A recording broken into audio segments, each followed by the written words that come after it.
Hey guys, welcome back to Clownfish TV. This is Neon. I am here with Geeky Sparkles. Hello. And it's time for another daily dose of Dismal Disney. They just keep on coming, right? Yep. So we're going to talk about Disney and China and layoffs. And Geeky is going to run this video because she is on top of the Disney news. I've kind of checked out from Disney, but you are definitely on top of it. So we're going to talk about this. Hey, if you want to celebrate the Walt Disney Company burning itself to the ground, you can get this unofficial parody t-shirt about the dismal state of Disney right now. Go out to shopclownfish.com, celebrate the burning down of an American institution. But before we get into it any further, please subscribe for more pop culture news, views, and rants, guys. If you do, you'll get a woohoo. Woohoo! Not many woohoos at the Walt Disney Company these days, I don't think. A lot of whoopsies. Whoopsies. So walk me through this. What is going on? Okay, so this is the Wall Street Journal putting this together. I didn't even think about this, honestly. This actually happened months ago, but the timing is what they're going to point out. So if you remember way back when, back in March, I want to say it was, we talked about the fact that they were laying off about 300 people in China as part of their Disney Plus layoffs. Now they said it was part of the 7,000 jobs, but the technology employees were the ones who are working on personalization and customer identification for Disney Plus, which they did mention it then. I think we did a video on it. And I remember I was reading about these jobs, and these jobs were like ones they took the best of the best because they paid really well, and a lot of these people everybody wanted to work there because the pay was so great. Right. But it was in China, and they cut the jobs. Okay, so everybody's like, okay, well, they're just cutting them because they cut other people's jobs too. Well, it turns out, we also tie into it. We talked about Bob Iger and other Hollywood executives were meeting with the House Select Committee of Chinese Communist Party plan about their ties to China with Mike Gallagher. Yeah. And we talked about that and how they all had to meet with them and explain, why they were kowtowing to China, and the fact that, many of them said, I think it was Iger, the way it was written, said that, if they known something, they wouldn't have said anything because they didn't want to make China mad. And we talked about that. We had that one, and we had Bob Iger specifically talking to them. Well, now with this, they're saying that the reason they laid off the Beijing staff was because they were meeting with Gallagher and they were worried about data. Yeah, so this ties into the panic over TikTok. TikTok is really what kicked off the investigation, the government looking into Chinese apps and Chinese programs and where, customer information is being stored. And so they're probably looking at this like, wow, okay, so these folks who have ties to the CCP have direct access to all this consumer information. But Disney would have known that when they set it up in China. They could have, they didn't have to do this in China. You know what I'm saying? Yeah. Isn't it weird? They had 300 people in China doing this data stuff, and they could have had that done, stateside. They didn't need to do it over there. No. So why? Because you can't say it's really necessarily cheaper in China. I mean, if they sent to like India or something, I guess. Well, China, too, they said it was the best of the best, and they were getting paid really, really well. Everybody wanted these jobs. Yeah. So I don't think it was about money necessarily. But here's what the article says. It said, when Disney abruptly laid off more than 300 people in Beijing in late March, it said the move was meant to save money as part of ongoing layoffs. Privately, Disney executives had additional reason for staff cuts. Bob Iger was scheduled to meet with Republican Representative Mike Gallagher about the committee focused on U.S. and China. Right. And the executives are braced for pointed questions about data security. The Beijing team, which specializes in technology, allows Disney's streaming service to offer viewers personalized recommendations. Basically, it came with it. You didn't have a way to opt out. They used it to find out what to push to you to get you to keep subscribing. Right. Had access to some U.S. customer data, according to people familiar with the matter. So Disney's lawyers voiced concerns that the Beijing team access to such data would be seen as a potential red flag by the committee, even though the data had been accessible by staff there for years. Probably should never have been. But you're too busy kissing China's ass. So the layoffs and Disney's previously unreported efforts to fix the potential concerns in Washington about China's influence represent another chapter in its, at times, thorny relationship with the country. Yeah, so Disney went all in. For those of you who don't know, Iger 1.0 right? The Iger, the first Iger presidency of Disney, right? Big Bob before he turned to medium Bob. Medium-sized Bob, yeah. When Bob was at his biggest, when he was at his fullest. So he made a lot of deals with China. They built Shanghai Disneyland. That was his crown jewel. And every movie that Disney sent to China was making bank. Like they were making more money on a lot of their live action remakes and the Pirates of the Caribbean movies than they were making over here. And Disney was counting on the Chinese money. And then all of a sudden, the switch got flipped, and they did not want Disney's movies over there anymore. Well, it was a pandemic, and then they did the Mulan movie. They were actually tailoring it to China, and he went through the CCP for recommendations and everything, and this committee. And then they did what they said, and they still rejected it. They actually supposedly were telling the media not to cover it over there.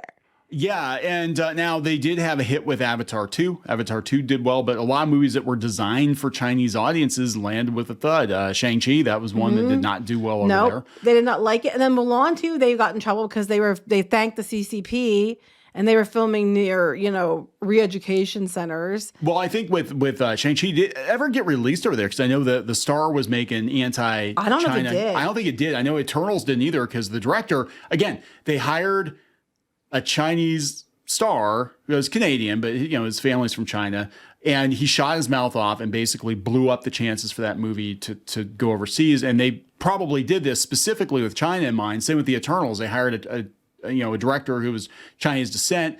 She shot her mouth off about China and the CCP, and then they decided they didn't want that movie either. So they both have strong feelings about China for understandably good reason. Right. But, apparently, yeah, it cost them that. So they had this. So they said Disney's decision to restructure and consolidate these operations was not motivated by data security vulnerability concerns. A company spokesperson said, of course they're not going to say that's why.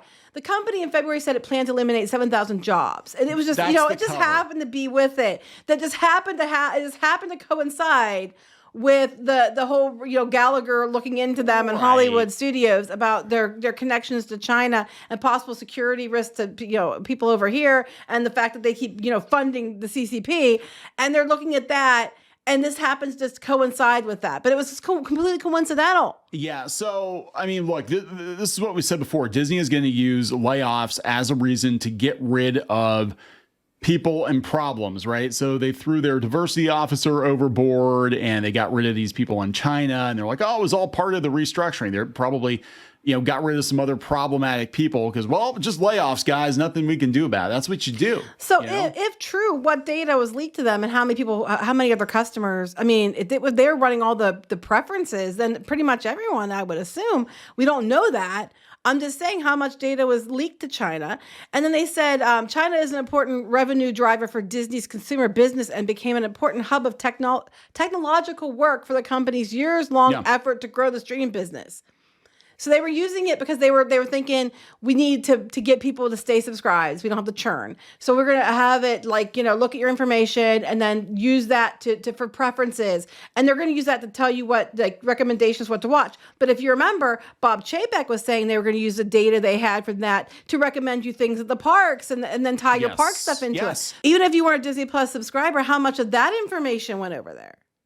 I don't know. I'm just saying. I mean, we don't know any of this. All the Magic Band information could be going over there. We don't know. All the hotel booking. They could be like, hey, Mama is really into Tom Hiddleston because she's watched Loki on repeat many times. A couple scenes, she's paused it and left it paused there. So let's, sell her some Loki merch in the parks. Let's sell her the Loki Magic Band, Well, they're saying they're bringing up the fact that came up with a TikTok too, that China keeps doing some rules that give them access that if you want to operate in their country and you're a U.S. company, for example, you have to let them have the data.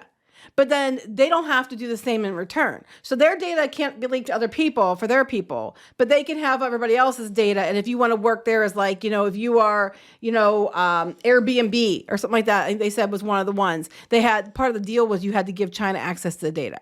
I mean, I'm not sure if that's still the case, but that's what I had heard. So don't quote me on that one. Yeah, I think what's the big concern again was, this is all initially started because of TikTok, because they're like, oh my God, how much access does the CCP have to American users' data? Now it's spreading out to other companies too. They're like, wait a second, wait, it's not just TikTok. Like all these tech companies have been outsourcing work to China. Well, yeah, basically that. And if you were to have a base in China or like, have your company operate in China, you have to, I guess, let them have access to the information under new laws they've done. But it doesn't work in reverse. So we can't access like a company here that if China wants to be over here or use something, you don't get access to their data. Right, right. It's very one-sided.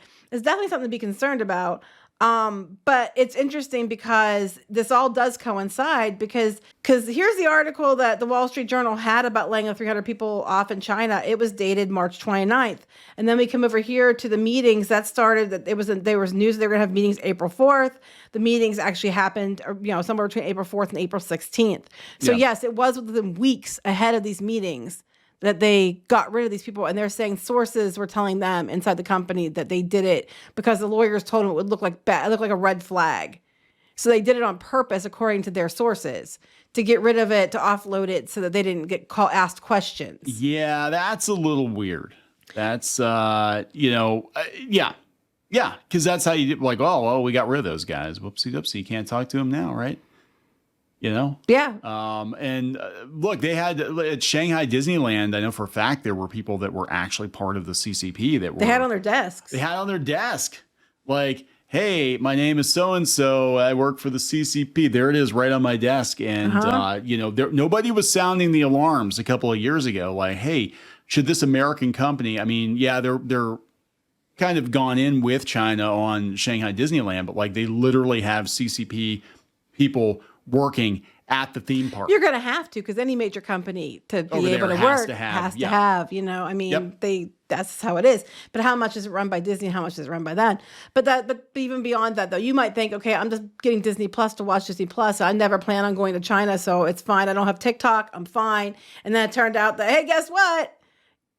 Disney was operating all their tech back end stuff out of China. So they probably have your information anyway.